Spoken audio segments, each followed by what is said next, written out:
Huwag mo itong scroll. Oo, ikaw na nakatingin ngayon sa screen mo, huwag mo itong scroll. Hindi ito aksidente. Hindi ito basta-bastang video na lumitaw sa iyong feed. May mahalagang mensahe para sa iyo. Isang urgent warning na direktang ipinadala ni Archangel Chamuel mula sa trono ng Diyos mismo. Nararamdaman mo ba ang bigat sa dibdib mo ngayon? Yung parang may humihila sa iyo na hindi mo maintindihan? Dahil ang mensaheng ito ay hindi para sa iba. Ito ay para sa iyo. At kung ikaw ay patuloy na mag-scroll, maaring palampasin mo ang huling pagkakataon na mabago ang takbo ng iyong buhay. Pakiusap, manatili ka. Pakinggan mo ako ng buong puso. Dahil ang Archangel Chamuel, ang tagapagdala ng walang kondisyong pag-ibig, ay narito upang bigyan ka ng babala na may lalim na higit pa sa iyong iniisip. Sa likod ng iyong screen, sa gitna ng gabi o sa gitna ng iyong abalang araw, may nangyayari na hindi mo nakikita ng mga mata mo. Isang bagay na malalim, misteryoso, at puno ng emosyon ang gumagalaw sa espiritual na mundo. At ikaw ang sentro nito. May isang tao, isang kaluluwa na malapit sa puso mo, na hindi mo man lang alam ay iniisip ka ng labis ngayon. Nararamdaman mo ba ang biglaang pag-iinit ng iyong dibdib ng walang dahilan? O yung mga random na alaala na biglang sumisilay sa isip mo habang nagluluto ka o naglalakad sa kalye? Hindi yon aksidente. Iyon ay senyales na may unseen forces na gumagalaw, na ang Diyos ay gumagamit ng kanyang mga anghel upang ipaalam sa iyo na may emotional na koneksyon na hindi pa tapos, na may isang pagkakabit na hindi kayang pakawalan ng taong iyon. At ang Archangel Chamuel ay ipinadala upang bigyan ka ng babala, dahil ang pagkakabit na ito ay maaring magdala ng sakit kung hindi mo ito mauunawaan sa tamang panahon ng Diyos. Huwag kang matakot, pero pakinggan mo ng mabuti. Ako si Archangel Chamuel, ang anghel ng tunay na pag-ibig at mga relasyon. At ang Diyos mismo ang nag-utos sa akin na dumating sa iyo ngayon. Sa espiritual na kaharian, nakikita ko ang lahat ng bagay na nakatago sa iyong buhay. Nakikita ko ang taong yon, ang taong minsan mong minahal ng buong buo, o ang taong hindi mo pa man lang nakilala ng personal, pero ang kaluluwa niya ay nakatalina sa iyo mula pa noong una. Siya ay hindi makatulog ng maayos dahil sa iyo. Sa tuwing ikaw ay tumatawa, nararamdaman niya ito, kahit na libo-libong milya ang layo ninyo. Sa tuwing ikaw ay umiiyak ng mag-isa sa gabi, siya ay nakakaramdam ng kirot na hindi niya maipaliwanag. Ito ay hindi ordinaryong pag-ibig.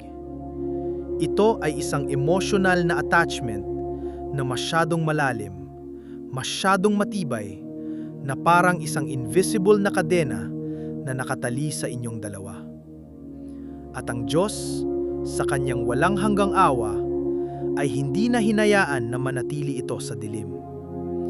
Ipinadala niya ako upang sabihin sa iyo na may nangyayaring mahalaga sa likod ng mga eksena, na ang unseen forces ay nagtatrabaho na upang maputol o mapalakas ang koneksyong ito, depende sa iyong desisyon na iyon. Isipin mo ito ng malalim, kapatid ko. Nung nakaraang linggo, bigla kang nanaginip tungkol sa isang lumang lugar na inyong pinuntahan ng taong yon, di ba? O kaya naman, biglang may lumitaw na kanta sa radyo na inyong paborito, at parang may bumubulong sa iyo na siya ito. Hindi yon coincidence. Iyon ay divine guidance.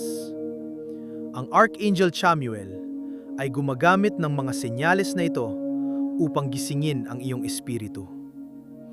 Dahil ang taong yon ay hindi makapagbitaw. May isang bahagi sa kanyang puso na tumatanging tanggapin na tapos na ang kwento ninyo. Sa bawat gabi, siya ay nagdadasal ng lihim, naghahabol sa mga alaala, at ang kanyang emosyon ay lumilika ng isang enerhiya na umaabot pa sa iyo, na nagdudulot sa iyo ng pagkalito, ng pag-aalala, ng biglaang lungkot na walang muka. At ang misteryo dito ay ito. Ang attachment na ito ay hindi lang sakit. Ito ay may layunin. Ito ay bahagi ng mas malaking plano ng Diyos para sa inyong dalawa. Pero kung hindi mo ito haharapin ng may tapang at pananampalataya, maaring maging hadlang ito sa iyong tunay na kapalaran.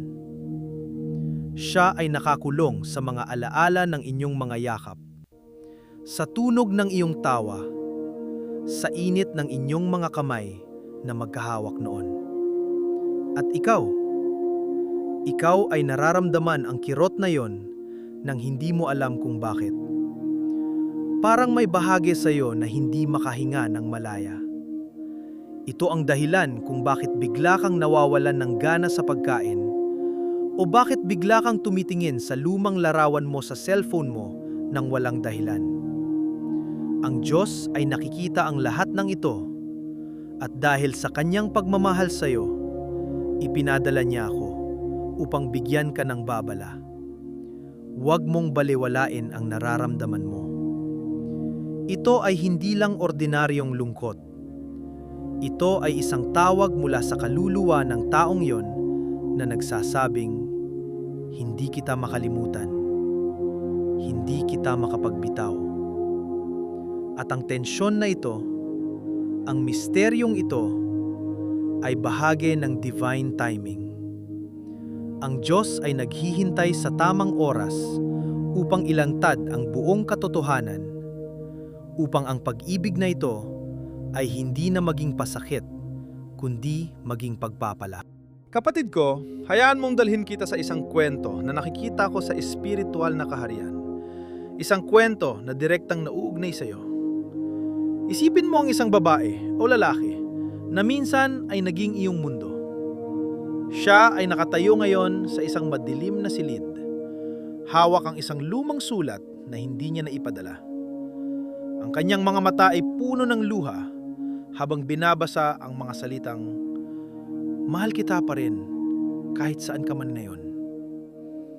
Sa bawat patak ng luha niya, may enerhiya na umaagos patungo sa iyo, na nagdudulot sa iyo ng biglaang pangungulila na hindi mo maipaliwanag. Ngunit sa likod niya, nakikita ko ang liwanag ng Archangel Chamuel na kumikislap.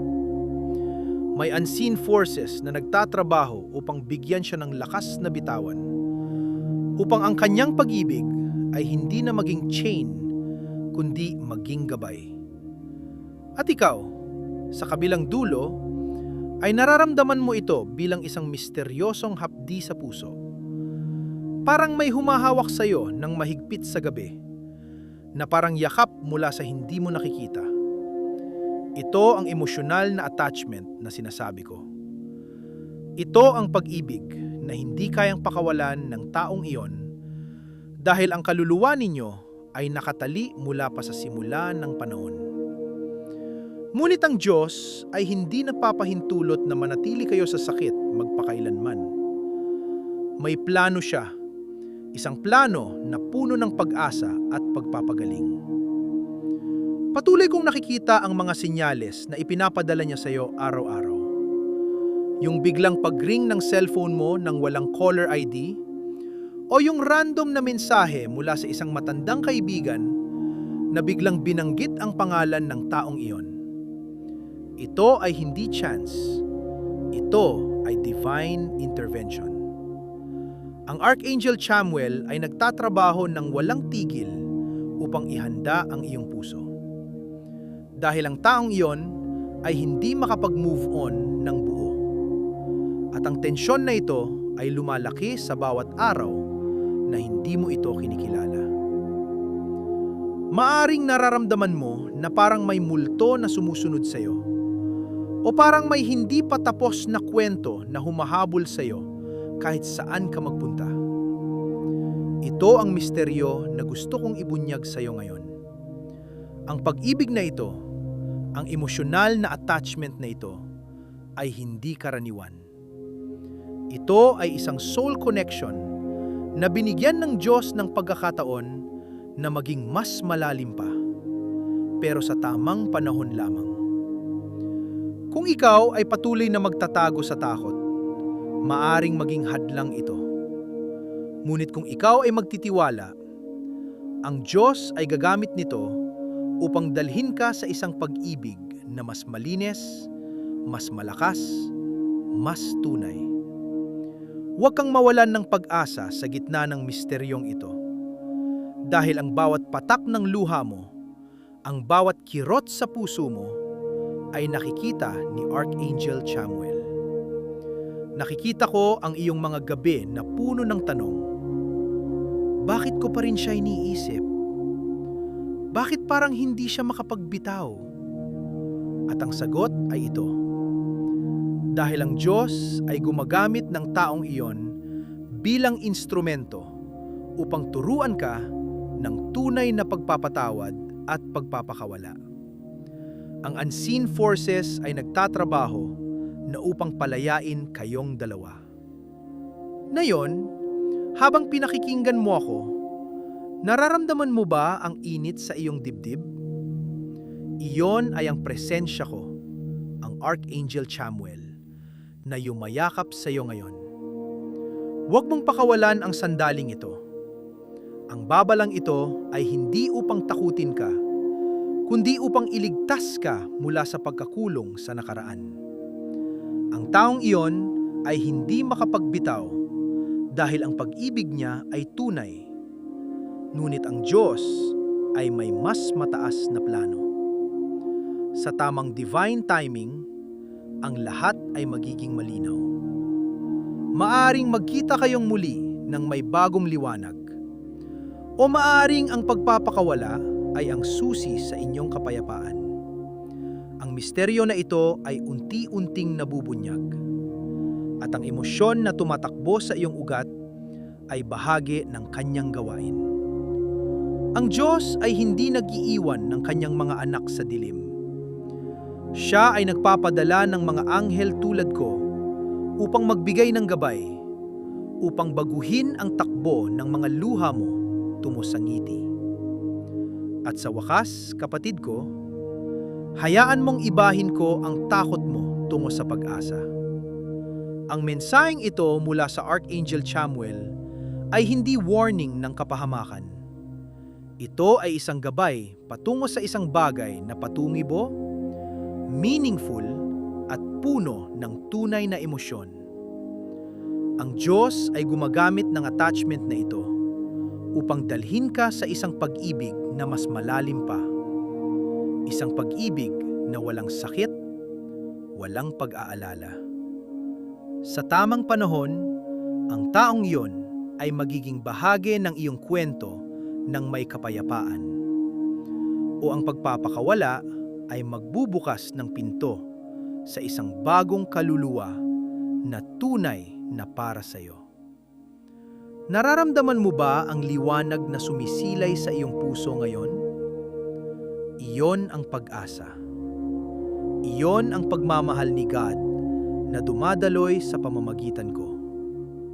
Manatili kang matatag. Magdasal ka. Pakinggan ang iyong intuisyon. Dahil ang mensaheng ito ay ang simula ng iyong pagpapagaling, ang simula ng iyong tunay na kaligayahan sa pag-ibig. Ikaw ay hindi nag-iisa. Ang Archangel Chamuel ay kasama mo, at ang Diyos ay may hawak sa lahat. Magtiwala ka, at ang misteryo ay magiging milagro. Amen. Manatili sa liwanag at huwag mong kalimutan ang mensaheng ito na ipinadala para sa iyo.